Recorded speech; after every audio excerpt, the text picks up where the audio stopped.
এই শীতের মেয়েদের কার কার হাঁসের মাংস খুব পছন্দ আমার মতন।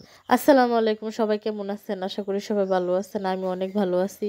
কার কার আমার মতন হাঁসের গোস্ত খাইতে পছন্দ, এটা সবাই কমেন্ট করে জানাবেন। হঠাৎ করে আমার হাঁসের মাংস খাইতে মন চাইছে। এই হাঁসটা হলো পেতি হাঁস, দেশি হাঁস, গ্রামের হাঁস। এই গ্রামের হাঁসগুলা খাইতে অনেক মজা লাগে। আর এই শীতের মধ্যে হাঁসের গোস হইলে সাথে চিতই পিঠা কি বা চিটা রুটি, এই দুইটা হইলে তো আর কোনো কথাই নাই। আমার অনেক ফেভারিট, আমার অনেক ভাল লাগে খাইতে। নর্মালি মা হাঁসের গোস যেভাবে রান্না করে আমি ওইভাবেই রান্না করছি। খালি ডিফারেন্স এটাই হইলো গিয়ে পেঁয়াজগুলো ব্লেন্ডার করে দিছি আর শুকনা মরিচ ব্লেন্ডার করে দিছি, সাথে ফাঁকিও দিছি। আর পেঁয়াজগুলো বেশি করে ভাজা ভাজা করছি যাতে একটু অন্যরকম ফ্লেভার হয়, একটু মিঠা মিঠা লাগে।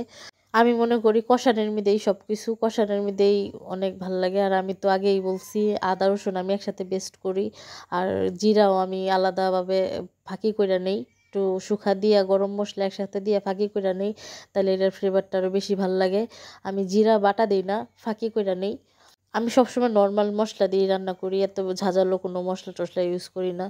ঘরোয়া পদ্ধতিভাবে যেভাবে করি সেভাবেই করি। এবং সাথে আবার গোটা গরম মশলাও দিছিলাম, ফাঁকিও দিছি, আবার গোটা গরম গরম মশলাও দিছি। এই তো তারপর ভালোভাবে মাংসগুলো কষাতে হবে। আর কষানোর ভিতরেই হলো সব কিছু। আর কষানোর মাংসই অনেক মজা। আগে বেশিরভাগই কষানোর মাংসই বেশিরভাগ খাওয়া হইতো মুড়ি দিয়া। আর আমার বাবা তো সবসময় কষানোর গোস্ত অনেক বেশি পছন্দ করতো। কার কার আমার মতন কষা কষা মাংস অনেক বেশি ভাল লাগে, সবাই কষ্ট করে একটু জানাবেন। আমার তো অনেক ভাল লাগে কষা কষা মাংসগুলা। আর মাংস যত কষাইবো সেতই মাংসের ভিতরে ফ্লেভার মশলাগুলো সব যাইবো। কষানোর ভিতরে সব কিছু, কষানোর যে মাংসটা এটারই আমার মনে হয় টেস্টটা একটু বেশি ভালো লাগে। আর বেশিরভাগই হাঁসের গোস্ত আমি কষানোর থেকে বেশি বেশি খাই। যে একটু আগে আমি 2 পিস উঠাইছি। আর এই হাঁসের গোস্তের সাথে যদি রসুন দেওয়া যায় আর কি লাগে। আমি রসুন মোটমাট 6টা দিছি যাতে পরবর্তীকালে বেশি করে খাওয়া যায়।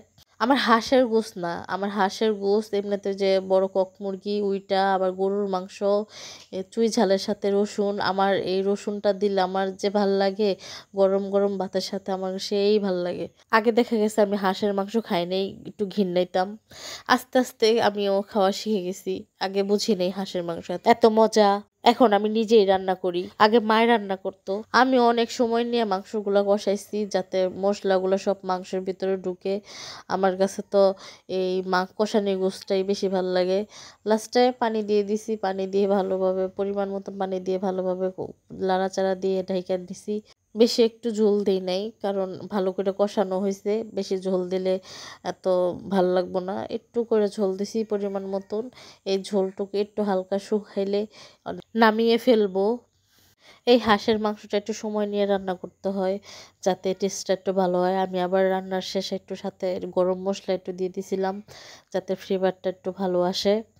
আর হাঁসের মাংস সময় ধরে রান্না করাই বেটার। গরুর মাংস হাঁসের মাংস একটু সময় নিয়ে আবার রান্না করলে একটু বেশি মজা লাগে। আর গরম মশলা রান্নার শেষে দিলেই বেশি ভালো মনে হয় আমি মনে করি। আমার ভিডিওটা যদি সবার কাছে ভালো লেগে থাকে অবশ্যই আমার পাশে থাকবেন। আল্লাহ হাফেজ।